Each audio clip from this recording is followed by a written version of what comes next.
Congratulations to the New York Knicks, the 2026 NBA champions.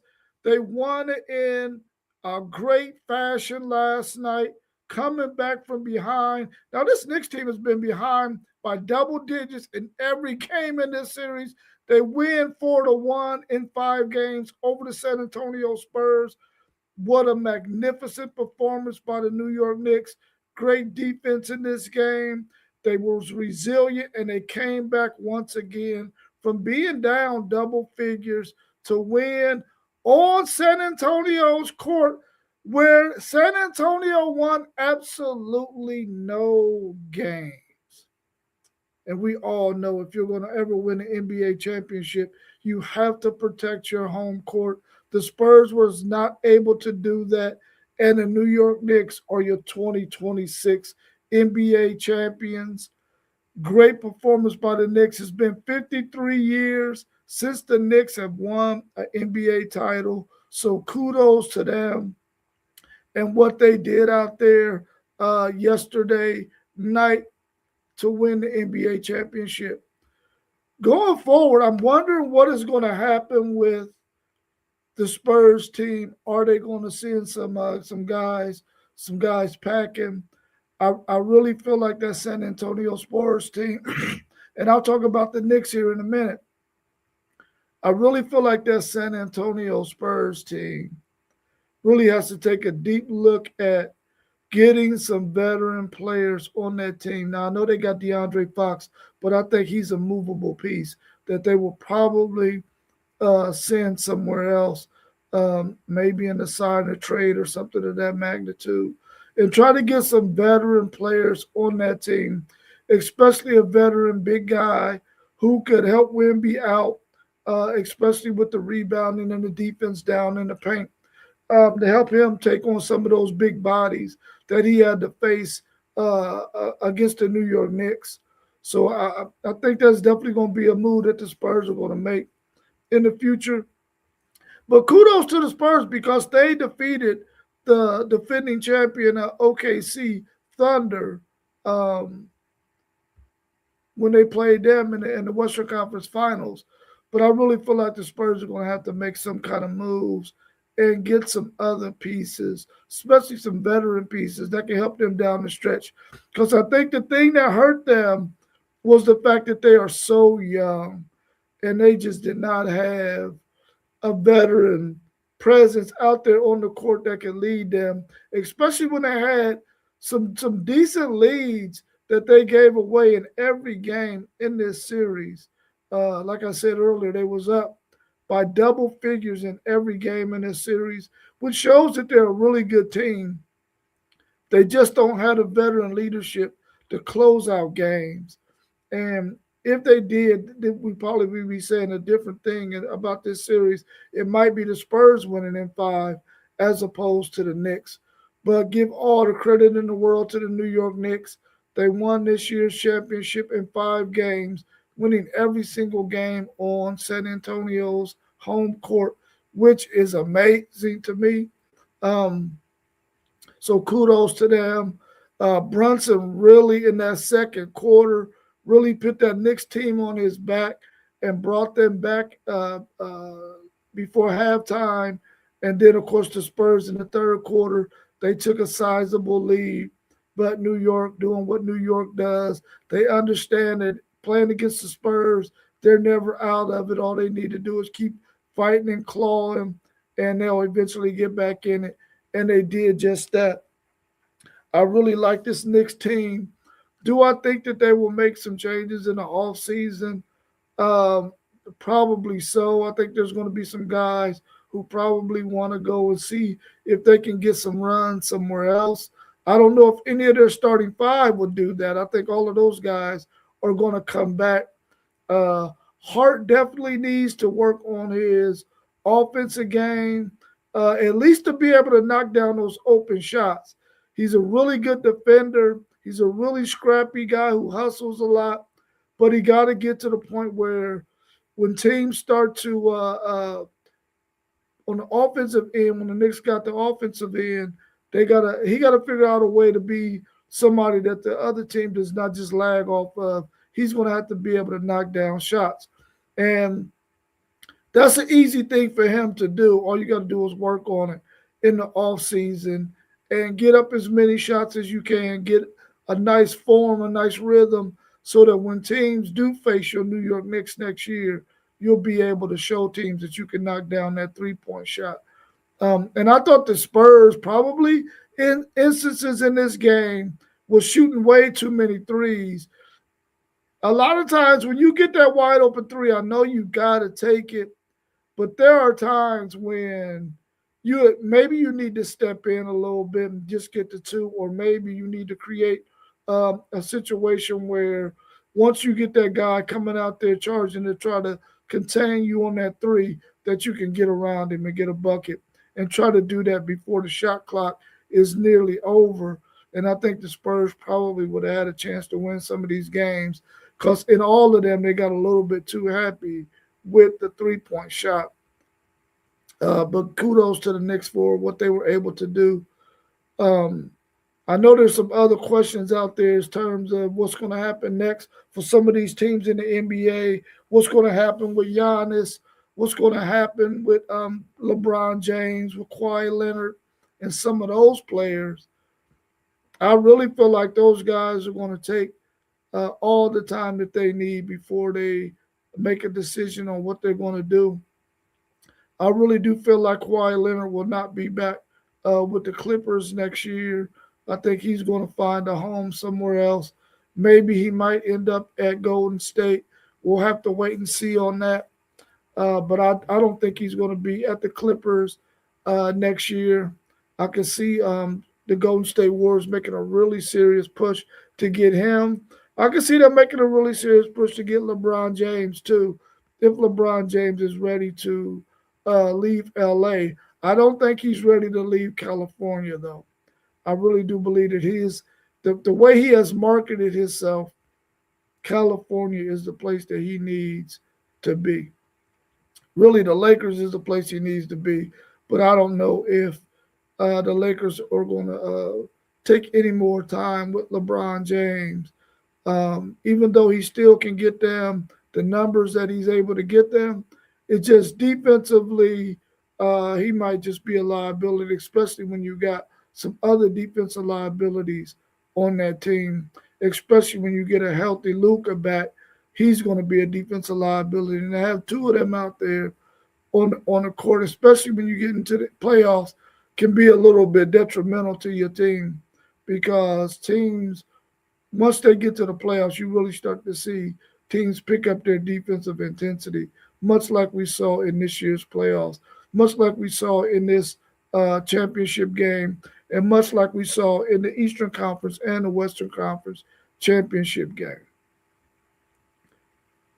Someone wants to know about Boston and what they might do with their big two, Jason Tatum and uh, Jalen Brown. I don't think they're going to do anything. I think they're going to keep both of those guys and give Tatum enough time to get 100% healthy and see what those guys can do for another year. If I was Boston, I wouldn't move any of those guys, but I would try to get me another piece in terms of somebody in the paint that can be a rim protector and also play on the defensive side of the ball against other bigs and have some bodies that you can throw at them. Because I think they have enough guys who can score. And you saw Jalen Brown really lead this team while Tatum was out. So I don't necessarily see Boston making any moves. We'll see how well they do and what kind of pick they get in the draft. But you can't count on a whole lot of young guys when you're drafting 25 or later. Those are guys are more or less guys who you're gonna have to get some time to develop. In terms of the Philadelphia 76ers, I really wish that they were able to move Joel Embiid. I don't think that's going to be the case either. I think they're going to have to hold on to Joel Embiid. Um, Maybe if he comes out red hot, they might be able to find a suitor for him who might be willing to take on that contract, but I doubt it very seriously. And maybe Joel Embiid doesn't want to move on either. So I don't know what's going to happen with that situation. Do I think Giannis will end up at the New York Knicks? Will they make a pitch for him? I don't see why they should. I think they have a really good team right now, and I think whenever you win a championship, you don't want to do too much to that team unless you lose some pieces that you need to replace. So I don't think the New York Knicks are going to go after Giannis. I'm quite sure that somebody in the East will make a pitch for Giannis. Hopefully, he's willing to leave a small market like Milwaukee and go someplace else. But I'm not sure where his destination would be. But we have to wait and see on that as well. In terms of the in the NBA draft, who do I think will be the first one drafted? It may have to be Debanza. I think he'll probably be the first one off the board, and then maybe another one of those guards, maybe the guard from Kansas, and then you'll get to Cam Boozer and some of those guys. But I'm really anxious to see where Dylan Swain goes from Texas. I think he'll be somewhere between 15 and 20, but I'm gonna be watching that pretty closely. He's a Columbus product who went to Afrocentric High School, who played at Xavier for a few years and then transferred to Texas this past year, going with Sean Miller over to Texas and had a really good season this year. So I'm gonna be watching closely to see where he goes. Hometown guy here from Columbus, Ohio. So I'm gonna be checking on that. Uh, what do you think about Harper at the Spurs? Do you think he'll be in the starting rotation next year? Yeah, he has to be in the starting rotation next year for the Spurs. The Spurs are one of those teams that I feel like they're one of the greatest organizations in the NBA, and they'll do what they need to do to stay relevant. Now they were down a couple of years, and once they did what they did in the draft, which they drafted really well, they got Wemby and they got Harper and some other guys. They're going to be really, really good. Harper is one of those players that he is his game. You're starting to see it develop. You see he's developed the floater when he get into the paint. You've seen him develop his three shot is getting a little bit better. And I'm quite sure it's going to get better next year as well. But I think he's a guy that can get anywhere on the court that he wants to get. And once he develops some of those patented shots like you've seen Jordan develop, like you've seen Kobe develop, you're going to see him really, really take off and be an offensive threat that every time down the floor, he's going to be dangerous. And you see it now, but wait until this guy has had 2 or 3 years under his belt. He's worked out with some veteran guys who are showing him some of the tricks of the trade, and he develops one of those patented shots like we seen Kobe develop, like we seen LeBron develop, and Michael Jordan develop, and you really gonna see this guy really take off.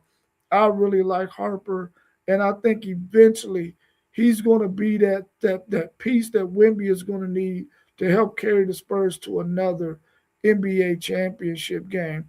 I really do like him. Do you think Wemby choked in this series? Man, I mean, Wemby made some mistakes in games, but remember, Wemby is only in what his second year, maybe third year in the NBA. He's still a young guy. He's only what 20, 22. So I mean, he's still a young player who is learning to play the game inside the United States. He's not playing the overseas game anymore. So his game is still going to have to evolve a little bit. Do I think he choked? No, I don't think he choked. I think whatever you got five guys on the court, he's not to the point where Kobe and them were.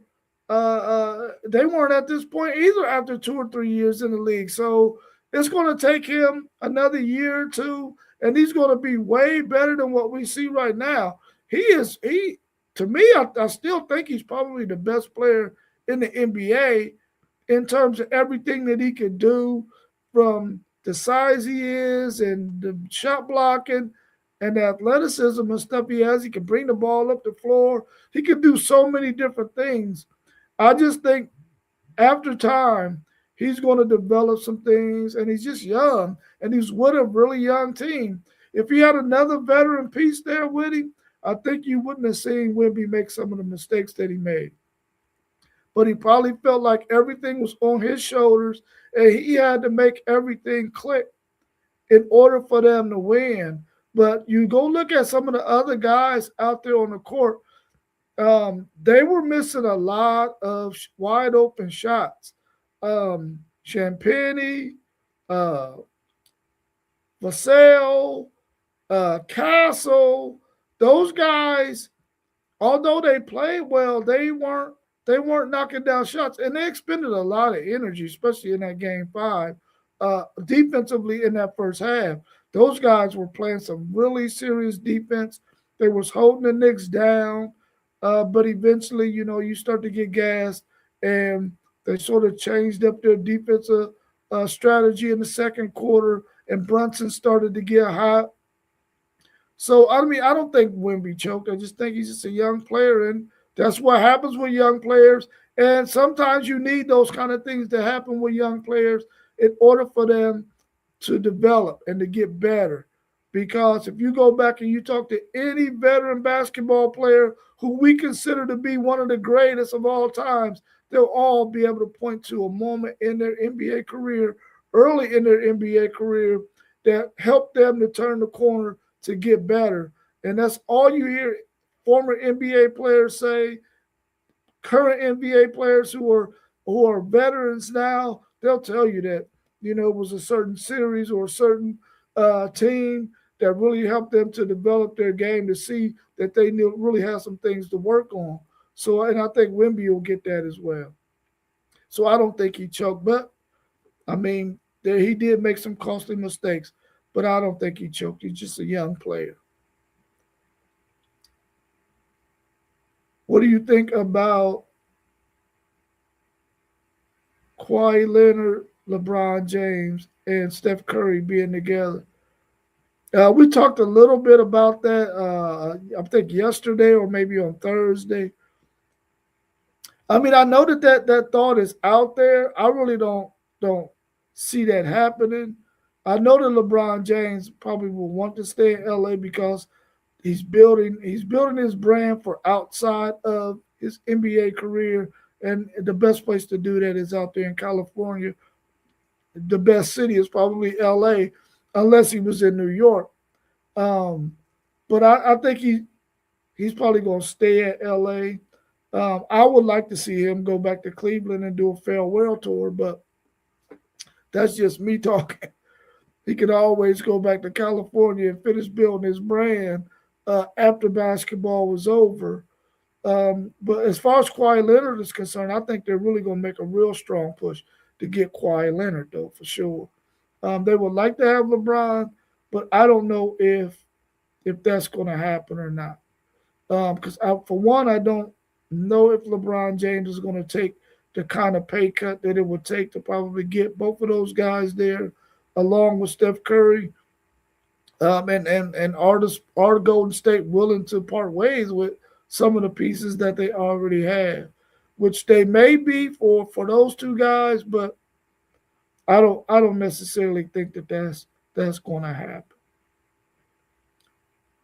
Do I think Chris Paul will come out of retirement and nah, I don't think so. I think Chris Paul has some other things that he wants to do in life. I think his basketball career is over, and I think he has some other things that he wants to do that he's going to be fantastic at because he's a really intelligent guy, and I think he's just going to go and start the next chapter of his life.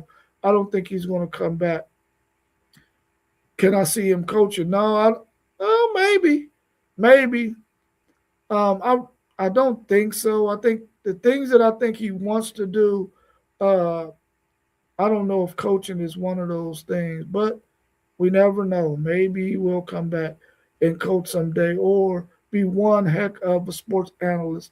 I could definitely see him there because he's a really intelligent basketball player. He knows the X's and O's, and so he could be a coach, but I see him more as a sports analyst as opposed to a coach. What do you think about Giannis possibly being going in the side and trade? I don't know. He might get a side and trade, but I really think that Giannis is one of those players who for one, I think he already said he want to stay in the East.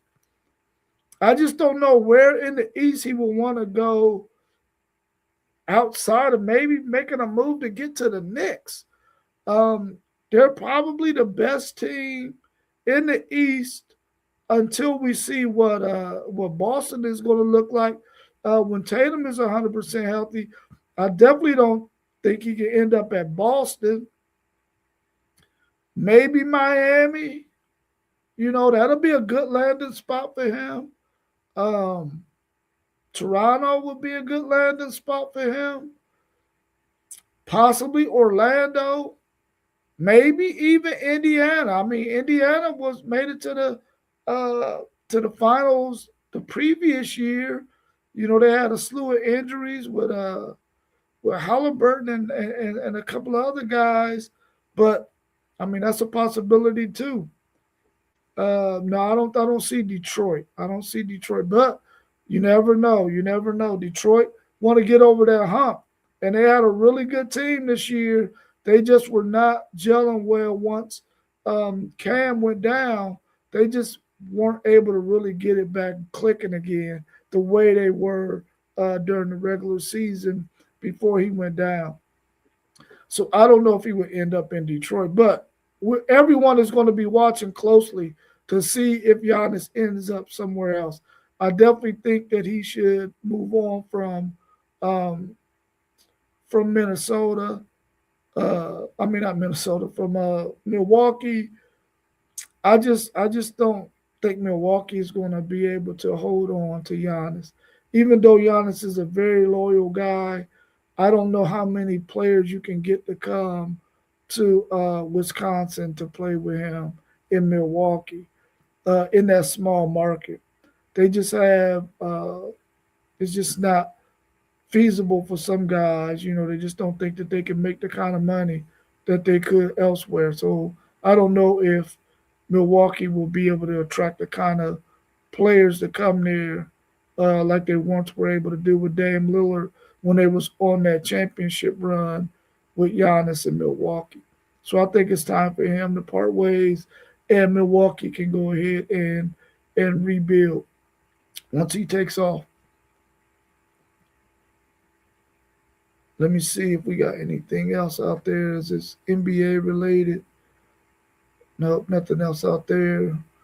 What do I think about the World Cup being in the United States? I mean, I think that is unbelievable. I kind of wish I was in position, like I said yesterday, to be able to go to the World Cup, or if I was paying attention to it close enough, I probably could have went. But of course, that's not the case. But I like the fact that it's here. I hope that it doesn't take another 30 years for it to come back. We all know that it's every 4 years. So I don't know. It might be quite a while before it comes back. But I'm one of those people who, in certain situations, might be a little bit, might be a little bit greedy and selfish. That I would like to see the Olympics in the United States. Maybe for every 4 times it is presented, I think one of those times it should be in the United States of America for some reason. I'm just being a little greedy. So every 16 years, when you got those Olympics or you got the World Cup, I think 1 out of 4 should always be in the United States of America. Just being greedy, but I would like to see that happen someday in the future. I'm quite sure they can negotiate that, but you know, just being greedy, I wish that they were in the states once every 4 times that it comes up. in those 4-year periods. What do I think about college football and the possible 24 team playoff? I think it's going to be inevitable at this point. I really do believe that once you got three of the conferences feeling like that's the direction they want to go, I think that's going to happen. It's going to probably kill uh, conference championship games, which I'm okay with that being the case. I'm not that high on conference championship games. At least I won't be as high on them if Texas can win the SEC championship this year. Once Texas wins the SEC championship, then I want it to go away. But until then, I want them to have that on their resume. Just being selfish again. But I don't mind it going away. It's becoming a game that at one point in time, conference championship games were phenomenal. You loved seeing who was going to be the conference champion. Players loved it, coaches loved it. I think now that you got this college football playoff, um, it's becoming a little bit less meaningful. So I can see uh, everybody thinking to themselves, listen, the championship of all championships, which is the national championship in college sports, college football, you would rather win that than have a conference championship, even though you want to have that on your resume too, especially if you can win both of them that year. But I think with 24 teams, it'll go away. Um, but I do like an idea that where if you're going to have 24 teams and the first 8 teams are going to have buys, then I'm okay with those. The higher seeded teams out of those last 9 through 24, the higher seeded teams who have the home games, I like the idea of those being bowl games as well. That whatever bowl game might be affiliated with that game, they come into that city where that the home team is at, and you have all your bowl game festivities there. Even though the ticket sales might be lopsided, you're not worried about that. You're just worried about a sold out stadium and money to be made. And I think that bowl games, especially some of the bowl games that are lesser named bowl games, if they're able to still stay in existence by playing in this 2014 playoff, I think they can make more money for one. Because if you look at last year's rankings and the teams who were 9 through 24, you would get some really good games because you would have Michigan hosting a home game. You already know that stadium's going to be sold out. You would have had Texas hosting a home game, USC, BYU, Notre Dame. All of those teams would have been hosting a home game. And if you attach a bowl to it, that would have been unbelievable. That bowl would have really been able to make a lot of money. You would have been able to come in and celebrate those two teams. You would have been able to celebrate those players, those coaches. I think that would be a phenomenal idea because we don't want bowl season to go away. And I think that's a way that bowl season can really become really, really solidified again because you're matching up two teams in a playoff that they're trying to win. They're not gonna. They might be a slightly outmatched, but it's still going to be a really good game. And we all know that if you have one of those down games, you could get beat. Because we know in the regular season, even though teams are playing at home, if a really good football team come in there and plays hard and plays gritty, and you don't play up to par, there's a chance that you can get beat. And I think that's a really good way to keep the bowl games a lot more relevant than what we see them now.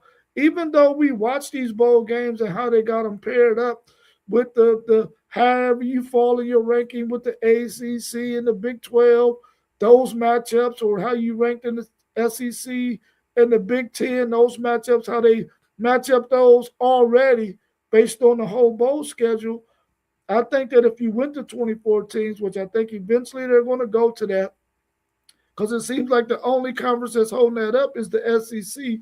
But eventually, they're probably going to uh, uh, give in as well.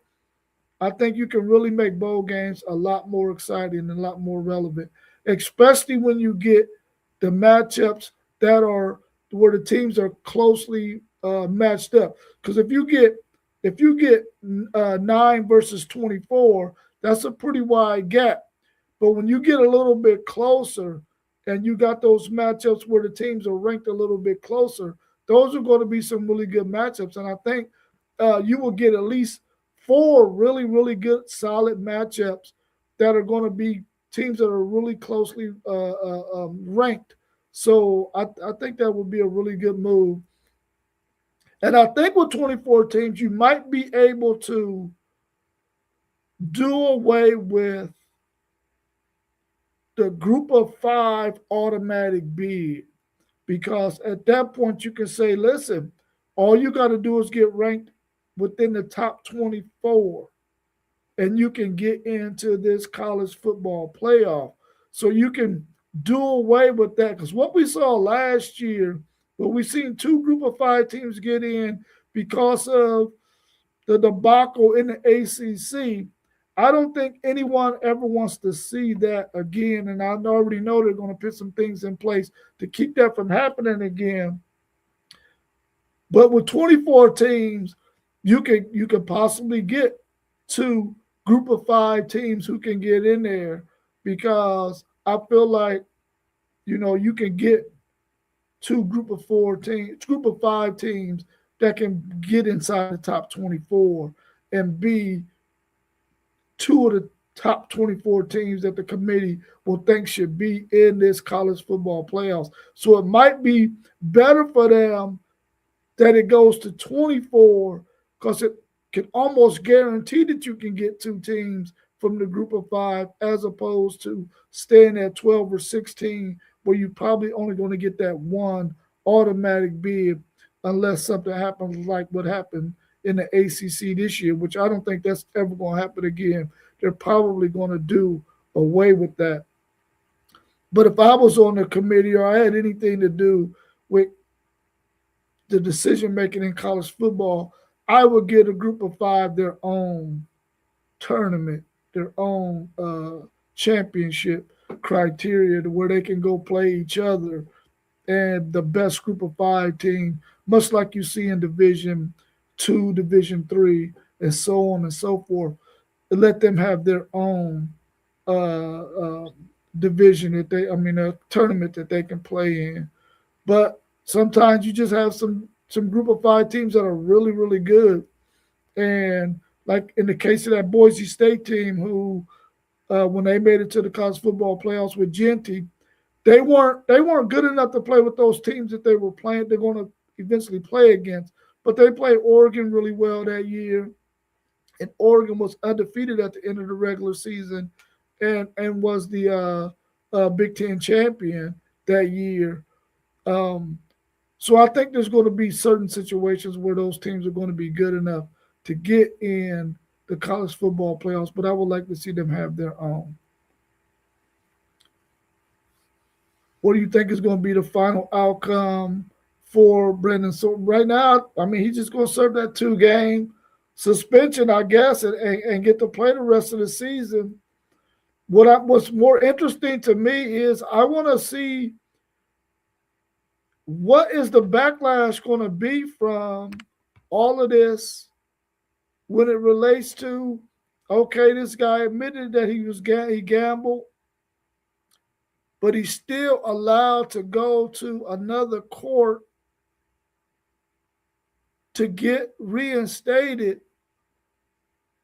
It's really going to come down to what we hear a lot of these coaches and a lot of these conferences saying.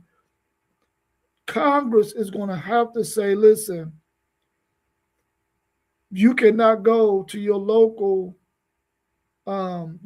courts to get these things overturned. They're really doing the NCAA an injustice. I think the NCAA wants the do what's right. But if Congress is not going to give them the authority to do what's right, then I think all the conferences need to come together and they form their own, uh, policies and rules that's going to govern them. Because if not, then we're going to continue to have the mess that we have right now. And as a college football fan, I don't want it to get to the point where, as fans, we decide, man, listen, I'm tired of the BS. I'm just going to not watch college football because it's almost like in a peaceful protest. I'm going to boycott them until they get this thing together. Because right now, what we're seeing is it's just so messy and so ugly that you don't like that for a sport that you love. And so hopefully Congress will step in and say, listen, these are the rules. If you break them, this is your punishment, and you can't go to any local court to get it overturned.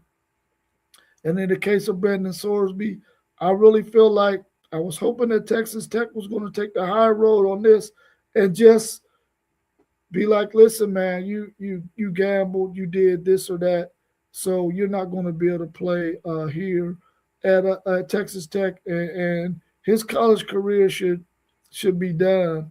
I understand all this about helping our young people when they're dealing with difficulties, but the reality is, are you helping him by allowing him to only serve 2 games and still get to play? And I don't think that that's the answer. I think the answer is you broke the rules. You broke the rules multiple times. So this is your punishment. And we understand that maybe you have a gambling disease, but addiction. But that this is the facts. I mean, we've seen players get get kicked out of leagues because of addiction. So at some point, the penalty got to be harsher than just a slap on the wrist. And I think it shouldn't be all about winning. It should be about really showing individuals that, listen, in society, when you break the rules and the laws, there has to be a consequence. It doesn't mean we throw you up under the rug and bury you and never resurrect you again and never give you a second chance. It's just sometimes your second chance runs out, but there's always the NFL who can take you on as a project or whatnot. But college football should not allow Brendan Sorsby to play this year, and that's just how I feel about it. I want him to get all the help he needs, and I'm rooting for him. But at the same time, I think he broke the rules, so he shouldn't have a collegiate career. But that doesn't mean he can't go and try out for somebody's NFL team. So 2 games is just not enough of a penalty for me. But we'll see what happens.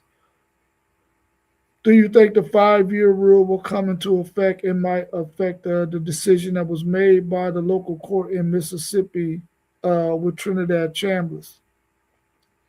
I don't think so.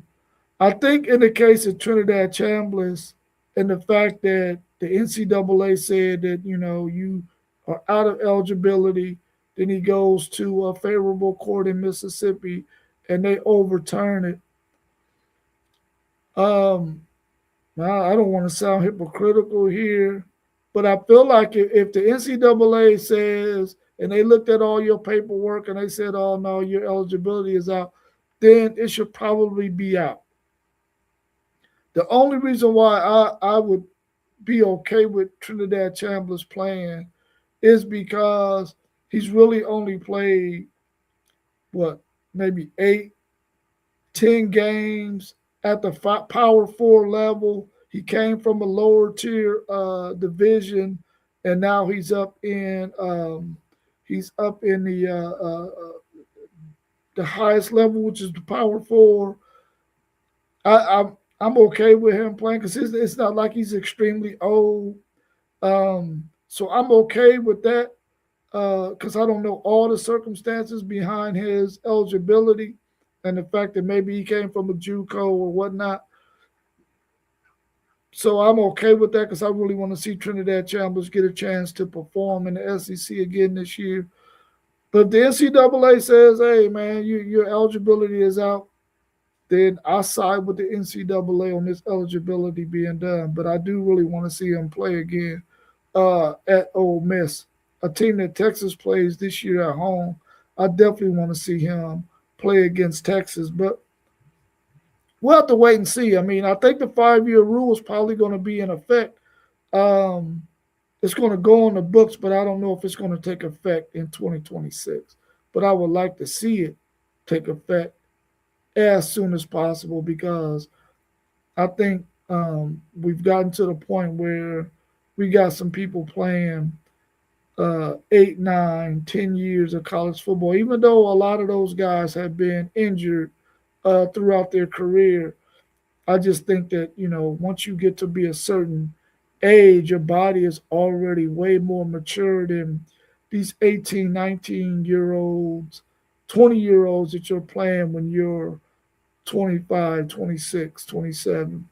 So I would like to see that age barrier be there as well as along with you got 5 years to play your college athletics, and after that, regardless of injury or whatnot, your time should be up. Um, Probably even if you're going on a Mormon mission or you're going on a military mission, if you reach that age threshold, then maybe your career should be done too, even though you might only play 3 years of college athletics, and then you did your mission or whatever, which I don't think they do that until after they're done with their collegiate career. So I don't know. Like in the case of Sean Bradley, I think he finished at Brigham Young playing basketball. Then he went on his Mormon mission, and I think in the case of Dave Robinson, he finished his his uh, college career at the Naval Academy. Then he did his military commitment. So, and then they turned pro after that. So if you turn in pro after that, then that's fine. How do you feel about uh, college players who have played pro sports overseas coming and playing in collegiate sports here? We talked about this on other times as well. I really feel like if you're a certain age and you played professionally in your country or overseas, once you get beyond maybe 19, if you're like 20, 21 playing overseas, playing pros, and then you get to come over here and play collegiately, I don't think that's fair. But if you're playing professionally over there and you have to be really good probably to do this, if you're playing at 15 and 16 and 17 years old, then I still think you should be able to come over here and play collegiately, um, and get an opportunity to get an education and get that opportunity to play on the collegiate level with a chance to make it to the NBA. When it comes to basketball, I don't I don't that's the only sport that I see that happening in. But if you're already 19, 20, 21 years old and you play pro sports over there for a couple of years, I don't think you should be allowed to come and play collegiately here in the United States with a chance to make it to the NBA. What do you think about the NFL trying to form some leagues overseas to increase the game of football? I think it's a really good idea. I think that to me, I feel like sports has always been the entertainment engine that really allows people to get away from all the hustle and stress and the stuff of life.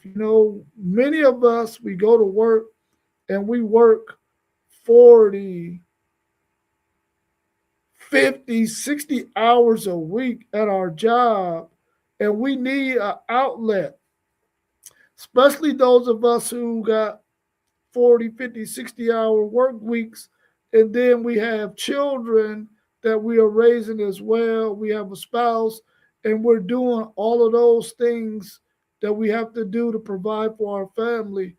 When the weekend comes, if we have the weekend off, and there's cases where people don't have the weekend off like that, where sports is being played, I really believe that sports is that vehicle that allows us to really sit back and just enjoy some really good entertainment to where we can sort of get away from all of the hustle bustle of life. So if they're going to form a league overseas, or at least have some developmental stuff overseas, like we see with the G League and in the NFL, and we see baseball leagues overseas, we see basketball leagues overseas that allow them to get to the NFL. I mean the NBA and Major League Baseball. I would definitely like to see that for the NFL when it comes to football. And there's a lot of players that we're starting to see now that are coming to the United States. Their families are coming, and their children are in their teens and they're in high school, and they're starting to pick up on the game of football. But if we can introduce it to them earlier while they're still in their country, then when they get here, they might be a little bit better developed if that's a path that they want to go on. Because I think a lot of times, those of us who really think on a higher level when it comes to academics and sports, we really want our children to be as bright and as knowledgeable as possible. And sometimes playing a sport allows them to get a higher education. But at the same time, now we're starting to see that it's a way for families to start to build some type of generational wealth. And I think anytime you could increase your range in your sport, you should do that. So kudos to the NFL if they're able to pull that off and get some kind of league over in another country or overseas, somewhere that can help to develop some players and possibly get their families an opportunity to come to the states, get a much more I ain't gonna say a better education because I don't know what everybody's educational system is like in other countries. Um, but be able to come and get the experience that you would need to have to be successful in your sports career and in your educational career. So I'm all for that. Let me see if we got anything else out there. We talked about that the battle between Watson and Shador Sanders. So if you go watch our video from I think Thursday, you'll be able to catch that. But I think that they're going to start Watson because he has the big contract. So I think they're going to put him on the field. Eventually, if he doesn't play so well, Sanders will probably play the second half of the season, though, in my opinion. All right, well, that's all I have. I appreciate everybody for tuning in and sitting here with me today as we talk about the Knicks. Congratulations to them and their victory over the Spurs 4-1 and winning that NBA title after a 53-year layoff from winning the title. Congratulations to the New York Knicks. Thanks everybody for tuning in. Make sure you check out all of those channels scrolling across the bottom, and please hit the like button, subscribe to those channels, and continue to support us so we can continue to bring you content. You know, a lot of our schedules are starting to get a little bit busier during the summer, but we definitely want to be able to bring you content as often as possible. So check us out on Sunday mornings at 9 a.m. like we are right now, Tuesday at 7:45 p.m., Thursday 7:45 p.m. Wednesday, 7:45 p.m. with my man Mossberg, and he does a lot of interviews with a lot of former athletes. He got one that he's working on right now with Bonzel Johnson, who was a great boxer here out of Columbus, Ohio, who also coached a lot of really good boxers and who also was a really, really talented boxer from the past that we all know very well. So hopefully he'll have that all planned out soon so we can get Vonzel on. A really, really good guy. And also we have show on Saturday mornings at 10 a.m. Once college football season start, that time might change. But right now it'll be 10 a.m. So thank you all for tuning in. We appreciate you. We were in the building and now we out. Peace.